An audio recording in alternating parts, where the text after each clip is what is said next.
முதலமைச்சருக்கு ஆங்கிலம் தெரியாது, பாக்ஸ்கான்காரங்களுக்கு தமிழ் தெரியாது. அந்த ரூம்ல உட்கார்ந்து என்ன பேசினான்னு உங்களுக்கும் தெரியாது, எனக்கும் தெரியாது. இதை நம்ம டிஆர்பி ராஜா அண்ணன் ரொம்ப கன்வீனியன்டா பாக்ஸ்கான் வந்தாங்க, ஒரு போட்டோவை போட்டு 15,000 கோடி 14,000 வேலை வாய்ப்பு அப்படி அப்படின்னு அடிச்சு விட்டார். பாக்ஸ்கான்காரன் அவன் பல பிரச்சனை அவனுக்கு இருக்கு. ஏன்னா ஆந்திரால இருந்து போன் பண்ணுவாங்க, மகாராஷ்டிரால இருந்து கூப்பிடுவாங்க, ஒரிசால இருந்து கூப்பிடுவாங்க.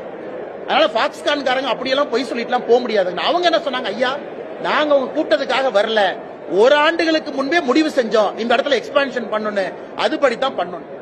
பாக்ஸ்கான் நிறுவனம் இன்று உண்மையை பேசிய பிறகு தமிழக அரசுக்கு பிரச்சனை. இத தமிழக அரசுக்கு என்னுடைய அறிவுரை என்னன்னா, தமிழ்நாட்டில் இன்னைக்கு டீ கடை ஆரம்பிச்சா கூட திராவிட மாடல் போர்டு வைக்கிறீங்க, ஏன்னா இதெல்லாம் அநியாயமா? அங்க பாத்தீங்கன்னா ஆந்திர பிரதேசல அண்ணன் சந்திரபாபு நாயுடு $15 பில்லியன் 15 பில்லியன் விசாகப்பட்டினத்துல கூகுள கொண்டு வந்து ஏஐ டேட்டா சென்டர் சத்தமே இல்லாம இறக்கிட்டார். 15 பில்லியன் எங்க? ஏன்னா 2 சோப் டப்பா தயாரிக்கிறது எங்க? அதனால அண்ணன் டிஆர்பி ராஜா அவர்கள் நல்ல முதலமைச்சரை ஏமாத்துறாரு. 2 பேர் வந்தா போதும், புடிச்சு கொண்டு வந்து கோட்டை மாட்டி போட்டோ எடுத்து போடுறா போஸ்டர் அப்படின்னு. இதெல்லாம் ரொம்ப நாளைக்கு இந்த உண்மை நிக்காது. இன்னைக்கு